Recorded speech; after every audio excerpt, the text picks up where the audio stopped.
जैसे ही नीचे के लोगों ने आखिरकार ऊपर आसमान में उसे देखा, उसकी आंखें अचानक एक भयानक भयावह काली रोशनी से चमकने लगी।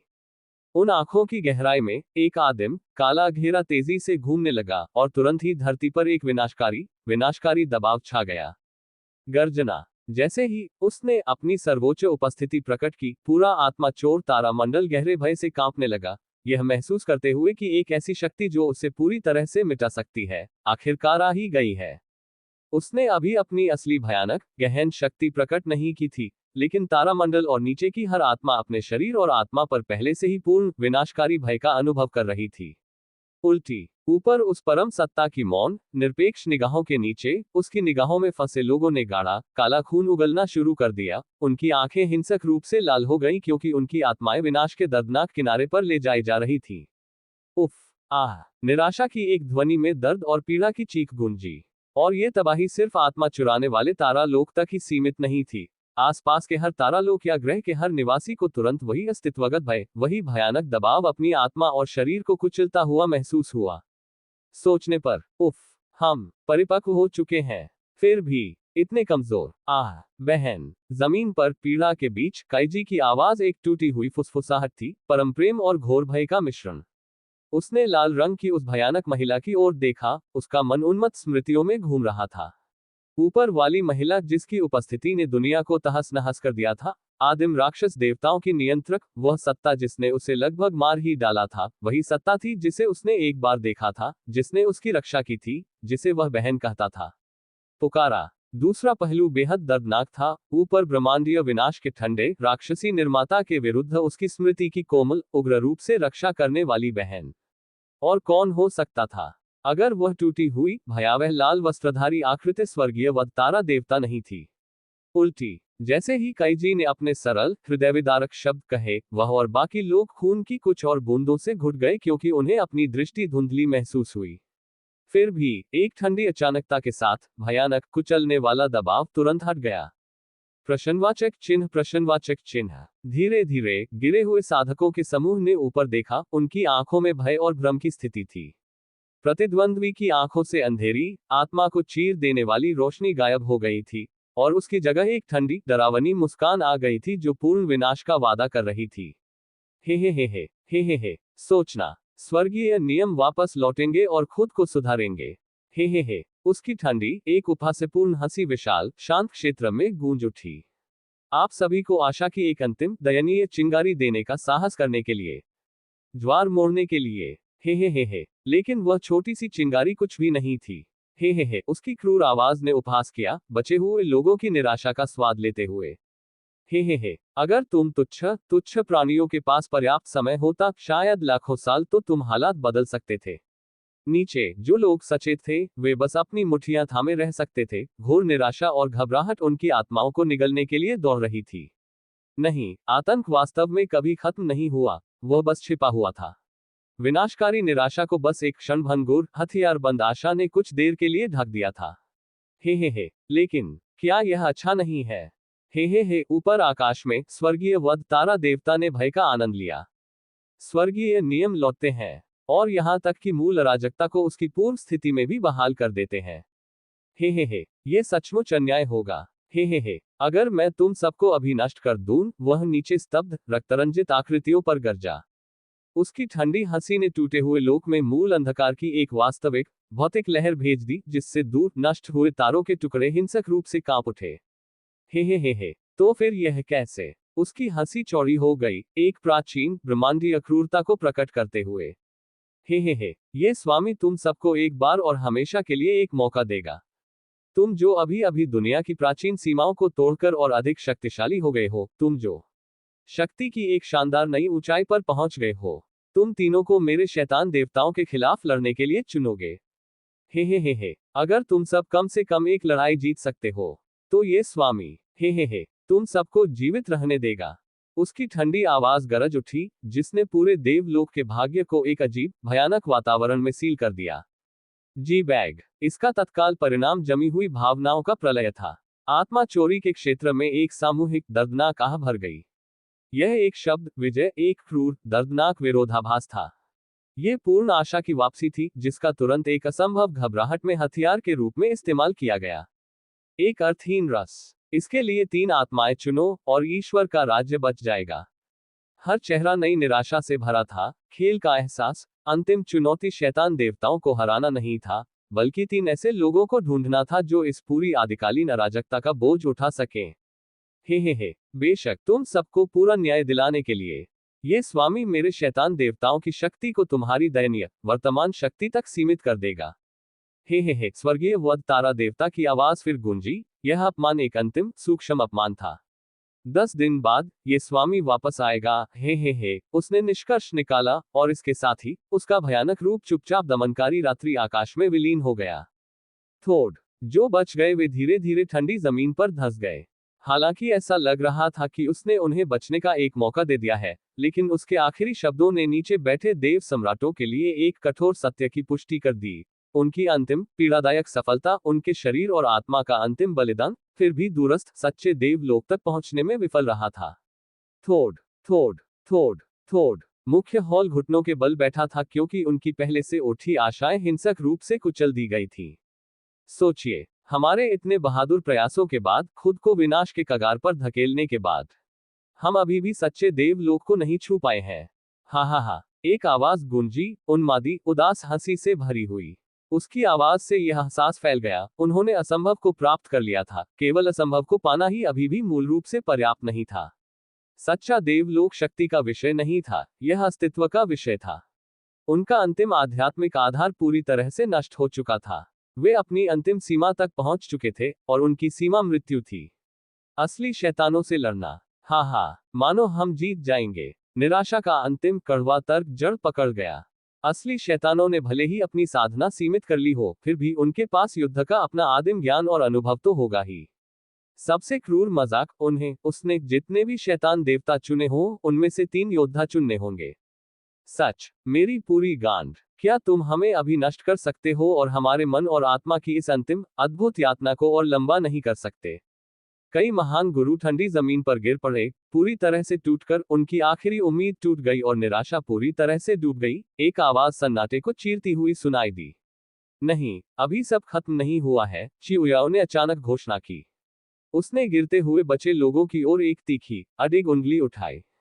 शैतान महारानी देख सकती थी कि उनका सामूहिक विश्वास अंतिम रूप से टूटने के कगार पर था। उन्हें पता था कि उन्हें हस्तक्षेप करना होगा, क्योंकि उनकी आत्मा के अंदर की प्राचीन शक्तिशाली आवाज उन्हें एक गहरी, पूर्ण आशा दे रही थी। अभी कुछ समय पहले, जब सब निराशा में थे, भविष्य अंधकार में था, उसकी आत्मा के भीतर की आवाज ने उसे आशा की एक किरण दी थी। घने अंधेरे में एक आखिरी उम्मीद, जो अब उसे विश्वसनीय लग रही थी। चूंकि वह लड़ना चाहता है, तो हम लड़ेंगे। चिउयाओ की आवाज गूंजी, युद्ध की एक भयंकर, निरपेक्ष ध्वनि। बचे हुए लोगों ने एक दूसरे को देखा, और उनकी आंखों में हाल ही में आई कमजोर चमक तुरंत अंधेरे में गायब हो गई। शैतान महारानी, हमें मजाक बहुत पसंद आया, लेकिन जुबान युवान देव सम्राट की आवाज, जो अब पूरी तरह से थक चुकी थी और गहरी निराशा से भर गई थी, धीमी पड़ गई। कुछ ही क्षण पहले वह उत्प्रेरक था, जिसने उनकी आशाओं को पुनर्जीवित किया था, लेकिन अब वह गहरी निराशा में डूबा हुआ था, इस वास्तविकता से कि विपत्ति ने उसे पूरी तरह से कुचल दिया था। चिउयाओ की युद्ध की अंतिम घोषणा सुनना उसके कानों के लिए एक अंतिम क्रूर मजाक से ज्यादा कुछ नहीं था। नहीं, मैं सचमुच यही कहना चाहती थी, चिउयाओ की आवाज गूंजी, अब किसी भी तरह के व्यंग्यात्मक मनोरंजन से मुक्त, बल्कि पूर्ण ठंडे विश्वास से भरी हुई।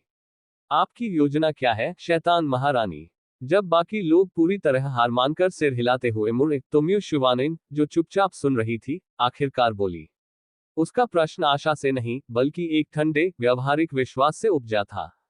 चिउयाओ के स्वभाव की अपनी अद्वितीय समझ के साथ, वह जानती थी कि महारानी कभी इतनी आसानी से बात नहीं करेगी। उनके पास जरूर कोई विशिष्ट, भयानक और गुप्त योजना होगी। हम अपने बीच से सर्वश्रेष्ठ को चुनेंगे। चिउयाओ की आवाज गूंजी, उसकी आंखें अब भयानक, पूर्ण विश्वास से जल रही थीं।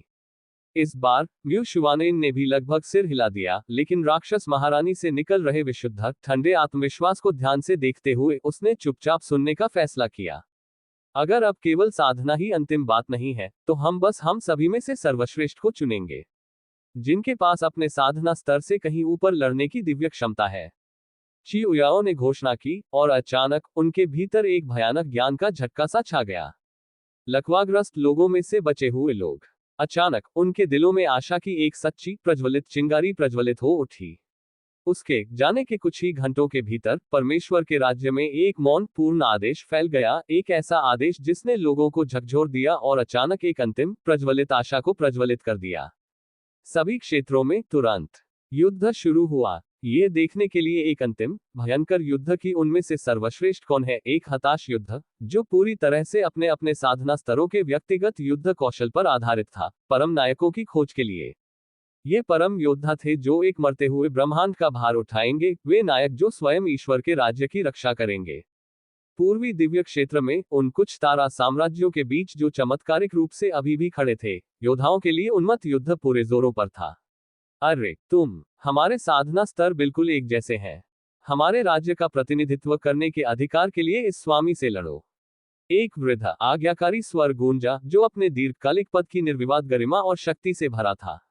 नए स्वर्गीय प्रभु की विशाल आभा ने आसपास के वातावरण को जोरदार ढंग से हिला दिया। इस आवाज के बाद एक वृद्ध व्यक्ति जमीन पर उतरा। उसका असाधारण शरीर ऊंचा खड़ा था, उसकी गहन आभा परम शक्ति के ज्वार की तरह फैल रही थी। वह पहले से ही एक बड़ी तलवार खींचे खड़ा था, जिसकी नोक सीधे उसके सामने खड़े आदमी की ओर तान रही थी। एक युवक, अजीबोगरीब साधारण कपड़े पहने, कानों में बड़ी बड़ी अवर्णनीय वस्तुएं। चुनौती देखकर युवक ने गहरी थकान में सिर हिलाया और ध्यान से अपने उलझे हुए हेडफोन उतार दिए। उसने आह भरी, क्रोधित वृद्ध स्वामी को पूरी तरह से लापरवाही से तिरस्कार भरी नजरों से देखा और कहा, पूरे सम्मान के साथ, मुझे छोड़ दो, मेरा कोई नुकसान करने का इरादा नहीं है, इसलिए मुझे छोड़ दो। नुकसान पहुंचाने का कोई इरादा नहीं, लड़ने का कोई इरादा नहीं, मैं बस यही चाहता हूं कि तुम्हें कोई नुकसान न पहुंचे। तुमने क्या कहा? वृद्ध व्यक्ति गरजा, उसका चेहरा गहरी उलझन में विकृत हो गया। खैर, चलो लड़ते हैं। युवक के निरर्थक शब्दों को समझने की कोशिश किए बिना वृद्ध स्वामी तुरंत आगे बढ़ा और हमला बोल दिया। एक व्यक्ति जो हजारों वर्षों से दिव्य राज क्षेत्र के शिखर पर कष्टपूर्वक अटका हुआ था, अंततः स्वर्गीय विधान के आशीर्वाद से दिव्य संप्रभु क्षेत्र में आरोहित हुआ। उसकी लड़ाकू भावना आसमान छू रही थी, और शैतान महारानी के अंतिम आदेश के साथ वह इस द्वंद्वयुद्ध में अपनी पूरी शक्ति झोंकने के लिए तैयार था। बू बूम। दो नए आरोहित राजाओं की गहन आभाओं के टकराव ने उनके आसपास के स्थान को हल्के से हिला दिया।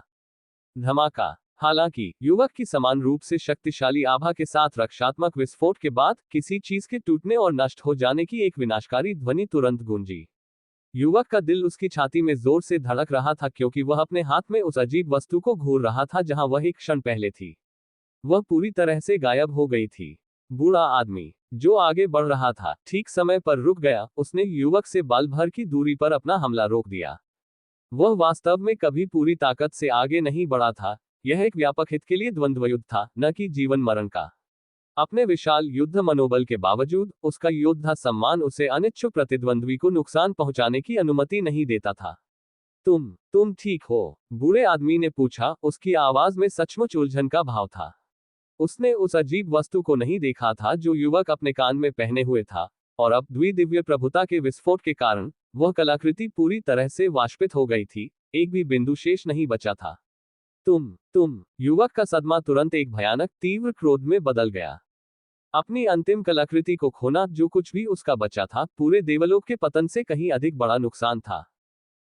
ये तुम्हारी वजह से है। उसकी कांपती हुई उंगली सीधे स्तब्ध वृद्ध स्वामी की ओर इशारा कर रही थी। युवा मित्र, मैंने सचमुच ये जानबूझकर नहीं किया। सम्माननीय वृद्ध व्यक्ति ने युवक के दयनीय दुख को तुरंत समझ लिया और सच्चे मन से क्षमा याचना की। अगर उसने ये द्वंद्वयुद्ध शुरू नहीं किया होता तो युवक इतनी कीमती चीज कभी नहीं खोता। फिर भी उसकी क्षमा याचना अनसुनी रह गई, और वह शैतान देवताओं से भी कहीं अधिक भयानक आतंक में पूरी तरह से डूब गया। तुम्हारी वजह से मेरी पत्नी मुझे मार डालेगी। युवक दहाड़ा, और आखिरकार उसके क्रोध का असली ब्रह्मांडीय स्रोत प्रकट हो गया। धमाका। वह एक ऐसी शक्ति के साथ आगे बढ़ा जो तर्क से परे थी, एक भयानक अजेय शक्ति जो किसी भी साधारण दैवीय सम्राट से कई गुना ज्यादा थी। विस्मयादिबोधक चिन्ह। बूढ़े व्यक्ति की आंखें भय से फट गईं, यह एहसास करते हुए कि गलती अपूरणीय थी। 1 मिनट से भी कम समय में द्वंद्व समाप्त हो गया। आदरणीय वृद्ध स्वामी को इतनी बुरी तरह और इतनी पूरी तरह से अपमानित किया गया था कि उसकी अपनी मां भी उसके जख्मी रूप को नहीं पहचान सकी।